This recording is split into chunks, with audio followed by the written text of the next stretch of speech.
नमस्कार विद्यार्थी मित्रांनो, महाराष्ट्र अकॅडमीच्या ऑनलाईन प्लॅटफॉर्मवर सर्व विद्यार्थ्यांचं मनपूर्वक स्वागत आहे। आज आपण अतिशय एक महत्त्वाचा टॉपिक घेऊन आलेलो आहोत। आता अनेक विद्यार्थ्यांच्या मैदानी चाचणी झालेल्या आहेत, अनेक विद्यार्थी मैदानी चाचणी देत आहेत। म्हणजे आता मैदानी चाचणी झाली की लगेच तुम्हाला माहिती आहे की लेखी परीक्षेला तुम्ही 100% वेळ देऊन जीव तोडून अभ्यास करायचा आहे। लक्षात, फुल 100% देऊन अभ्यास करायचा आहे। पण हा अभ्यास करताना अनेक विद्यार्थ्यांना वेगवेगळ्या अडचणी निर्माण होत असतात। ह्या अडचणी कशा पद्धतीने सॉल्व्ह करायच्या, रिव्हिजन कशा पद्धतीने करायची, आणि रिव्हिजन साठी एखादं जर तुम्ही पुस्तक वापरताय तर ते कशा पद्धतीने वापरायचं याच्याबद्दल आपण सविस्तर या व्हिडिओमध्ये डिस्कस करणार आहोत। तुम्ही पाहू शकता हे दोन पुस्तक रिव्हिजन साठी सगळ्यात महत्त्वाचं म्हणजे कोणते कोणते पुस्तक वापरता तुम्ही हे पण मॅटर करतं। कोणतं नेमकं पुस्तक वापरायचंय याच्याबद्दलही आपण डिस्कस करणार आहोत। त्याच्या अगोदर एक महत्त्वाचा मुद्दा, तुम्हाला वाटेल की तो या दोन पुस्तकाबद्दल माहिती सांगायला आलोय का मी, बिलकुल नाही। तुम्हाला मी मुद्दा कोणता सांगणार आहे ते सांगतो तुम्हाला, ठीक आहे। तुम्ही हे पुस्तक घ्या असं बिलकुल माझं म्हणणं नाही, अगोदरच सांगतो। आता बऱ्याच जणांना वाटेल की पुस्तका विकण्यासाठी सांगतोय तुम्हाला माहिती नाही। आता बघा, सगळ्यात महत्त्वाचं काय असतं, तुम्ही शेवटच्या टप्प्यामध्ये रिव्हिजन करताना मागच्या 2-3 वर्षाच्या कमीत कमी 2-3 वर्षाचे झालेल्या जेवढेही प्रश्न आहेत ते सगळे प्रश्न शेवटच्या टप्प्यामध्ये तुमच्या नजरेखालून गेले पाहिजेत। शेवटच्या टप्प्यामध्ये काय झालं पाहिजे, नजरेखालून ते प्रश्न गेले पाहिजेत। किती वर्षाचे, साधारणतः 2 ते 3, 2 वर्ष नका धरू, कमीत कमी 3 वर्ष धरा। कमीत कमी 3 वर्षाच्या सगळे प्रश्न आणि त्याचं विश्लेषण। विश्लेषण म्हणजे काय की एखादा प्रश्न स्पेसिफिक अशा ठिकाणी हा विचारलेला आहे, तर मग याच्या आधारावर अजून कशा पद्धतीने प्रश्न विचारले जाऊ शकतात, त्याच्यात ज्या प्रश्नामध्ये पर्याय दिलेले आहेत त्या पर्यायावर कशा पद्धतीने प्रश्न विचारले जाऊ शकतात, अशा प्रकारचे जे वेगवेगळे हे आहेत त्याच विश्लेषण आहे ते तुम्ही करणं आवश्यक आहे। मग आता या प्रश्नपत्रिका वेगवेगळ्या प्रकारे भेटतात। मी तुम्हाला सांगितलं आता आपले 2 पुस्तक आहेत। हा समजा पोलीस भरती ग्रंथ म्हणजे काळा घोडा आहे, आणि हा A to Z सोल्युशन पांढरा घोडा आहे, बरोबर आहे का। आता या 2 पुस्तक आहेत, उदाहरण सांगतो, याच 2 पॅटर्न मध्ये तुम्हाला मार्केटमध्ये दुसरे जरी पुस्तकं बघायला गेलात तर याच 2 पॅटर्न मध्ये मिळतील। पॅटर्न काय अगोदर समजून घेऊ। बघा, आता प्रश्न करायचे कोणते शेवटच्या टप्प्यात, रिव्हिजन कोणत्या घटकातून कोणती, कोणत्या पुस्तकातून कोणती रिव्हिजन करायची, कोणी कशा पद्धतीने रिव्हिजन करायची याच्याबद्दल आपण बोलतोय। सगळ्यात महत्त्वाचं म्हणजे बघा, माझं म्हणणं आहे शेवटच्या टप्प्यामध्ये तुम्ही 1 ते 100 प्रश्न आणि त्याच्या खाली 1 ते 100 प्रश्नांचं विश्लेषण, म्हणजे जसं की आपला पांढरा घोडा हे पुस्तक आहे A to Z solution Maharashtra पब्लिकेशनचं। याच्यामध्ये काय केलेलं आपण 1 ते 100 प्रश्न दिलेले आहेत, आणि 1 ते 100 प्रश्न दिल्यानंतर त्याच्या खाली पुन्हा त्याचं 1 ते 100 प्रश्नांचं विश्लेषण दिलेलं आहे। तुम्हाला दाखवू शकतो मी। आता बघा, हा मुंबई शहरचा पेपर आहे। अशा पद्धतीने मुंबई शहरचा पेपर आहे, हा पूर्ण पेपर दिलेला आहे, आणि पेपर झाल्यानंतर त्याच्या खाली बघा या ठिकाणी स्पष्टीकरण, प्रत्येक प्रश्नाचं स्पष्टीकरण दिलेलं आहे। फक्त गणित बुद्धिमत्ता नाही तर जीके, मराठी, चालू घडामोडी, त्याच्यानंतर गणित बुद्धिमत्ता सगळ्या प्रश्नांचं विश्लेषण दिलेलं आहे।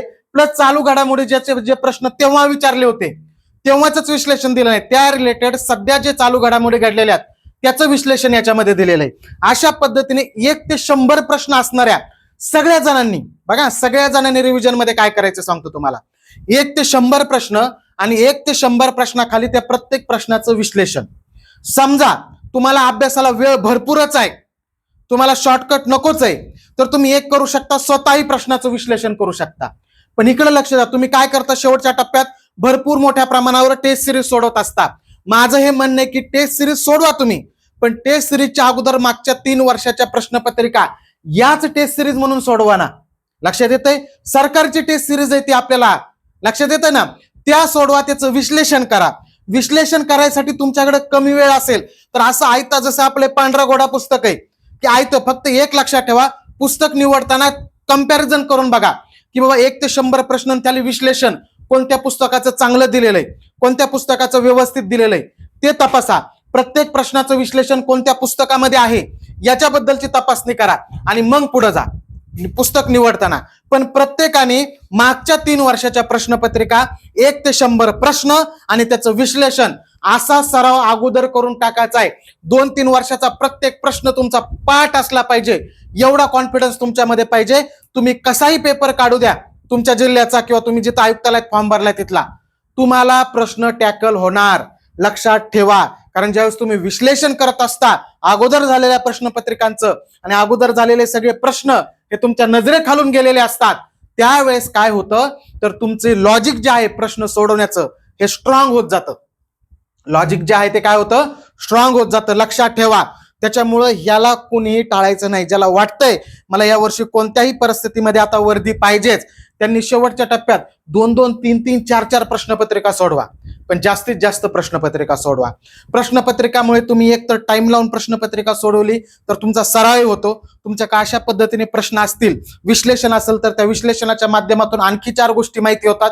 किंवा एखादा प्रश्न जर तुमचा चुकला असेल तर हा माझा प्रश्न का चुकला, मी काय केलं असतं तर हा प्रश्न बरोबर आला असता, हे सुद्धा असं विश्लेषणाच्या माध्यमातून तुम्हाला समजतं.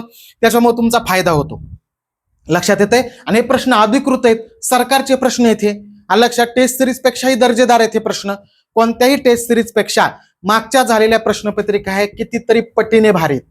लक्षात येते. तुमच्या कोणत्याही क्लासेसची असेल कोणती असेल त्याच्यापेक्षा भारी ह्या. लक्षात येते. एवढा आमचा एखादा क्लास आहे, आम्ही क्लासमध्ये काढलेली प्रश्नपत्रिका आहे त्याच्यापेक्षा सुद्धा ह्या भारी. लक्षात ठेवा. म्हणजे कुणावर टीका करत नाही मी, पण अगोदर प्रायोरिटी ह्याला द्या. आणि हे पार ह्याचा रट्टा मारून झालं पाल हे सगळे प्रश्न मागच्या 2-3 वर्षाचे तुम्ही पिळून काढले की मग तुम्ही वाटलंच तर बाकीच्या टेस्ट सिरीज सोडवा, पण पहिली प्रायोरिटी याला द्या. याचं विश्लेषण करा. प्रश्न का चुकतायत ते बघा. कोणत्या घटकावर आपले प्रश्न चुकतायत तो घटक पुन्हा जाऊन तुमच्या पुस्तकामध्ये जाऊन तो रिवाइज करा. याने तुमचा अभ्यास होणार आहे. असा प्लॅन पाहिजे तुमचा अभ्यासाचा. नाहीतर घेतलंय आता लायब्ररीमध्ये गेलोय किंवा कुठतरी अभ्यासाला गेलोय, अभ्यासाला बसल्यावर तो विचार करतोय की नेमका अभ्यास काय करायचा आहे, असं बिलकुल करू नका. तुम्हाला नेमका अभ्यास शेवटच्या टप्प्यात अनेक जणांचा प्रॉब्लेम होता की नेमकं काय वाचू हेच समजाना. अगोदर अभ्यास झालाय तरी शेवटच्या टप्प्यामध्ये रिव्हिजन काय करू हेच समजा नाही. मग त्याला काय आहे बेस्ट उत्तर की मागच्या प्रश्नपत्रिका सोडव. ज्या टॉपिकवर, ज्या घटकावर, ज्या चॅप्टरचे प्रश्न तुझे पुन्हा पुन्हा चुकतेत त्या घटकाचा तू अभ्यास कर. लक्षात येतंय. याच्यासाठी ही चौबाजूने प्रत्येक गोष्टीमध्ये झालेल्या प्रश्नपत्रिका ह्या खूप खूप गरजेच्या आहेत. त्याच्यामुळे 1 ते 100 प्रश्न जसं की या पांढरा घोडा पुस्तकामध्ये आहेत आणि त्याच्या खाली 1 ते 100 प्रत्येक प्रश्नाचं विश्लेषण, फक्त गणित बुद्धिमत्ताचं नाही. कारण जीकेच्या एका प्रश्नामधून तुमच्या 4-4, 5-5 प्रश्नांची तयारी होत असते, त्याने तुमची रिव्हिजन होत असते. त्या गोष्टी तुमच्या प्रश्नातून एखादी गोष्ट तुम्ही जेव्हा माहिती करून घेता ना, ते असं वाचण्यापेक्षा प्रश्नातून माहिती करून घेतलेली गोष्ट ही जास्त लक्षात राहते. तुम्ही प्रॅक्टिकली सुद्धा हे अनुभव घेतला असेल अनेक जणांनी, किंवा तुम्ही अनुभव घ्या, जास्त प्रमाणामध्ये ती लक्षात राहत असते. त्याच्यामुळे मित्रांनो ही काळजी तुम्हाला 100% घ्यायची आहे. लक्षात येतंय की काय करायचं आहे. 1 ते 100 प्रश्न, 1 ते 100 प्रश्नाचं विश्लेषण. योग्य पुस्तक सापडत नसेल तर आपलं पांढरा घोडा A to Z सोल्युशन पुस्तक आहे, ते मी सांगतोय म्हणून बिलकुल घ्यायचं नाही. दुकानात जा, हे पुस्तक बघा. आणखी 1 ते 100 प्रश्नपत्रिका प्रश्न असणारं दुसरं पुस्तक एखादं समोर ठेवा, तुलना करा.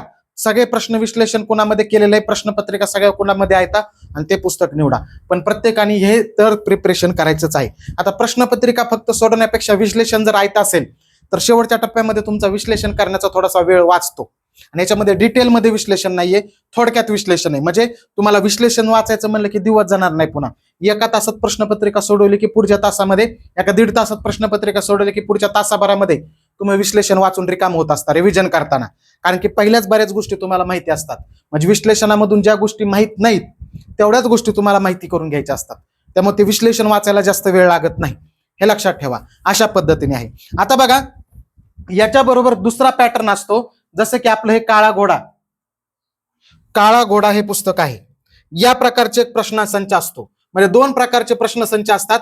त्याचा कधी असायचा. आता काळा घोडा प्रश्नसंच याच्यामध्ये काय आपल्याला माहिती, बऱ्याच जणांना माहिती आहे, महाराष्ट्रातलं सगळ्यात फेमस पुस्तक आहे. काय याच्यामध्ये भाग 1 केलेला आहे, भाग 2 केलेला आहे. भाग 1 मध्ये मराठी आणि जीकेच्या प्रश्नांचं घटकनिहाय विश्लेषण आहे आणि भाग 2 मध्ये गणित आणि बुद्धिमत्तांच्या प्रश्नांचं घटकनिहाय विश्लेषण आहे. आता आणि याच्यामध्ये पांढरा घोडापेक्षा विश्लेषण जास्त आहे आणि घटकनिहाय म्हणजे टॉपिक वाईज विश्लेषण आहे. हे तर जशा तुमच्या प्रश्नपत्रिका आल्यात तशाच तुम्हाला सोडवायच्या असेल तर पांढरा घोडा आहे. लक्षात येतंय. आणि तुम्हाला नंतर काय करायचंय की ह्याच्यामध्ये काय दिलेलं आहे काळ्या घोड्यामध्ये की घटकनिहाय म्हणजे तुम्हाला राज्यशास्त्र, राष्ट्रपती, राष्ट्रपती टायटल असणार, राष्ट्रपतीचा प्रश्न, प्रश्नाखाली उत्तर आणि उत्तराखाली लगेच विश्लेषण. बघा तुम्हाला उदाहरण दाखवतो त्याचं,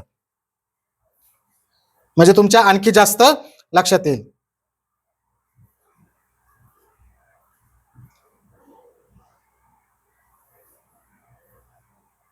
2 मिनिटं थांबा.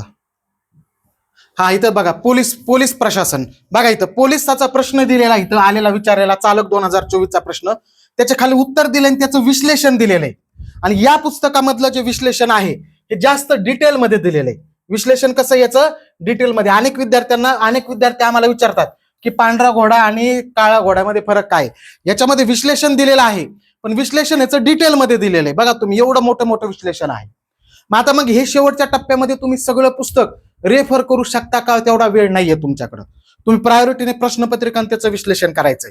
मग हे घटक कुणी करायचा शेवटच्या टप्प्यामध्ये, काळा घोडा किंवा पोलीस भरती ग्रंथामधून सराव कुणी करायचा, तर तुम्हाला सांगतो, किंवा कोणते घटक त्याच्यातून अभ्यासायचे.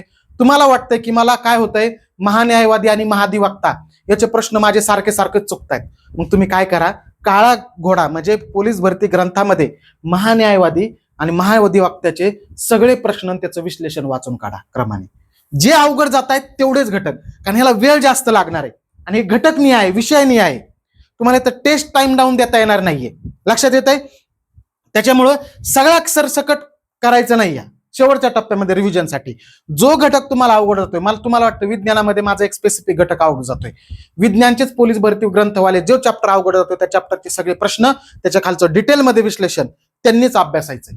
बाकीच्यांनी तर 100% सगळ्यांनी 1 ते 100 म्हणजे जे पांढऱ्या घोड्यामध्ये दिलेले ते तर प्रत्येक जणांनीच अभ्यासायचे आहेत. लक्षात ठेवा. म्हणजे लक्षात येतं तुमच्या की हे कुणी करायचं आहे, ते घटक न्यायचं. हे घटक न्यायचं सरसकट करायला वेळ लागतो जास्त, तेवढा वेळ आपल्याला मिळणार नाहीये. वेळ आपल्याला कमी मिळणार आहे. मग कमी वेळ मिळणार आहे ना, तर मग आपण काय करायचं, जो घटक तुम्हाला अवघड वाटतो, जो घटक समजायला नाही अजून, तेवढेच घटक ग्रंथामधून वाचा. सगळा ग्रंथ वाचत बसायला तुम्हाला वेळ जास्त जाईल.